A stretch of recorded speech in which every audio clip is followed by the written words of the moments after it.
মিয়ানমারে ভূমিকম্পে মৃতের সংখ্যা এখন ৩,৩৫৪।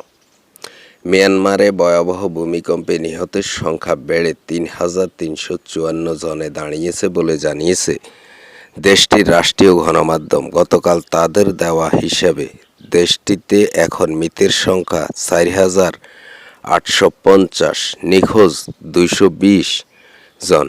এদিকে ভূমিকম্পের পর দেশটিতে বিভিন্ন সহায়তা সংস্থা এবং স্থানীয় গোষ্ঠীর উদ্ধার ও ত্রাণ তৎপরতা ভূয়সী প্রশংসা করেছেন মিয়ানমারের সফররত জাতিসংঘের ত্রাণ বিষয়ক প্রধান টম প্লেচার। বিভিন্ন সামাজিক মানবিক সংস্থার সাহস ও দক্ষতা ও দৃঢ় প্রকল্পের সঙ্গে ভূমিকম্পে পরবর্তী প্রতিক্রিয়ার নেতৃত্ব দিয়েছেন। অনেকে নিজেরাই অনেক কিছু হারিয়েছেন, তবুও ক্ষতিগ্রস্তদের সহায়তায় নেমে পড়েছেন।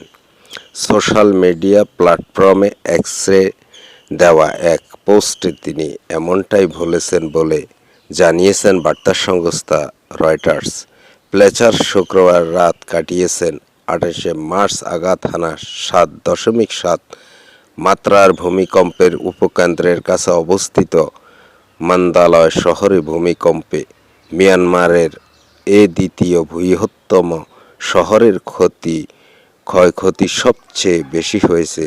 মিয়ানমারের জান্তা যেসব এলাকার লোকজন তাদের সমর্থন করছে না, সেসব এলাকায় ত্রাণ পৌঁছানোর কার্যক্রমে বাধা দিচ্ছে বলে শুক্রবার অভিযোগ করেছেন জাতিসংঘের মানবাধিকার বিষয়ক হাইকমিশনারের কার্যালয়।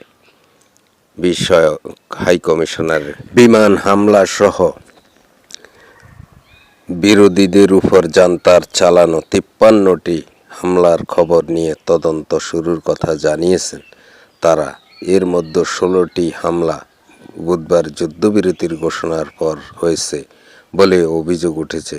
থাইল্যান্ডের ব্যাংকক ও দক্ষিণ পূর্ব এশিয়ার কয়েকটি দেশের একটি শীর্ষ সম্মেলনে অংশগ্রহণ শেষে মিয়ানমারের সামরিক সরকারের প্রধান মিন অং হ্লাইং রাজধানী নেপিডোতে ফিরছেন বলে জানিয়েছে রয়টার্স।